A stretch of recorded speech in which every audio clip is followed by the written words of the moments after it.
The man with the biblical worldview, Who?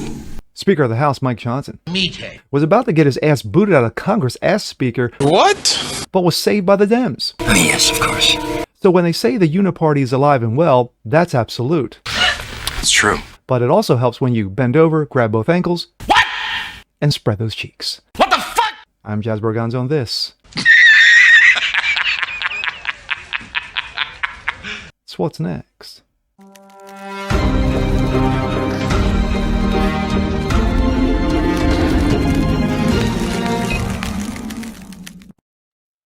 Happy Thursday, ladies and gentlemen. I'm Jazz Borganzo. What's next? Another daily dose for you. Hope you guys are feeling good today. Well, we go to Congress, where Speaker Mike Johnson, the man with the biblical worldview, the man with the plan, the man of the hour, the tower of power, was about to get his ass booted out of Congress, out of the speakership. But why? Why? He's a good guy. He's a good man, right? Well, not really when you sign off on a $61 billion boon to Ukraine again, pushing the total to over $200 billion, and of course, getting the blessings from Pope Donald Trump. But his ass got saved by none other than the Dems. Gee, what a surprise. And it also helps that when you bend over, you grab both ankles and you really emphasize on spreading those cheeks. So, Mike Johnson, keep doing what you're doing. Stay classy. And here we go. This comes out of Breitbart. Democrat saves Johnson ass. 163 votes to continue Johnson's coalition government. Yes, the uniparty is alive and well. Speaker Mike Johnson officially owes his gavel and his butt cheeks to the Dems. An overwhelming 163 Democrats chose to continue Mike Johnson's coalition government with the essential co-speaker, yes, co-speaker, Hakeem Jeffries in tow, voting to table a notion from Representative Marjorie Taylor Greene, yes, the infamous MTG, to strip Johnson of his gavel. The historic 359 to 43 vote likely cements Johnson's speakership for now. The final tally includes 7 Democrats voting present, 11 not voting, and we'll talk about those 11, along with 10 Republicans who did not vote. Ultimately, only 32 Democrats proved unhappy with Johnson's stewardship of the House, enabled Greene's gavel-stripping resolution to move forward. Democrats have a good thing going on at Johnson. Oh, yes, they do. Jeffries said Sunday that the Democrats have controlled the House agenda under Johnson. He's not lying. Quote, even though we're in the minority, we effectively have been governing as if we were the majority, because we continue to prove a majority of the votes necessary to get things done. Yes, to continue to over the country. It's about getting it done, isn't it?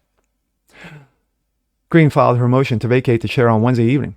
She read an extensive list of Johnson's violations that led to her motion, while her colleagues jeered and mocked her throughout, because of course they did. As expected, Majority Leader Steve Scalise, on behalf of Johnson, immediately moved to table that notion, which would effectively kill it. Jeffries and his leadership team have been promised that they would deliver the votes to save Johnson, but their promise did not extend beyond initial table voting. Greene, her partner in crime, of course, the infamous Representative Thomas Massey, who is a dude's a beast, and any other Republican can force another vote. A prospect Democrats have not tipped their hand as how they would respond. But we go from that to this. Meet the 11 Republican heroes who stood up against the swamp. But did they really? 11 Republicans in the House of Representatives voted against a motion to table Major Marjorie Taylor Greene's motion, wow, I'm flipping those words, to vacate ousting Speaker Johnson from his position. Representative Andy Biggs of Arizona, Earl Burleson of Missouri, Crane, Arizona, Davidson, Ohio, Gosar, Arizona, Massey, Kentucky, Mooney, West Virginia, Moore of Alabama, Chip Roy, the beast, out of Texas, Victoria Sparks of Indiana, along with Greene, were the Republicans who voted against tabling the motion to vacate. The vote was 359 to 43, with 7 members of the House voting present. Greene's motion to vacate came after she filed a motion to vacate Johnson from his position as Speaker in the House in March. Excuse me. Conservatives in the House have argued that Johnson has capitulated with the Democrats and President Joe Dementia. Not lying. In April, Johnson proposed a $95 billion foreign aid package that included $26 billion to Israel and a whopping $61 billion to Ukraine and $8 billion for supporting allies like the Indo-Pacific or Guatemala. I don't know. On Monday, Green and Massey met with Johnson for roughly 3 hours in an attempt to propose the accountability measures to ensure Johnson would not advance an agenda that Republican members of the House opposed. After that meeting, Green said that she and Massey had engaged in a, quote, very long discussion, and Speaker Johnson would be able to meet with them again the next day. Green added that she had been patient and diligent, and nothing has changed. While Massey and Green expressed frustration at the meeting, Johnson said he would like to, quote, advance much more of the, quote, conservative policy on a daily basis, adding that the Republicans were working with the smallest majority in U.S. history. When a reporter was asked on Tuesday about the accountability measures Green proposed, Johnson said, negotiations, I piss on that, and that he would process the ideas just like other ideas from other members. Look, we're going to process the ideas like we all do. They really don't give a fuck. And this is not a negotiation because we don't give a fuck. I'm doing my job, and part of the job is to continue screwing over the country and to bowing at the hands of my masters. And that's what we're doing. My thoughts. There you have it. There you have it in a nutshell.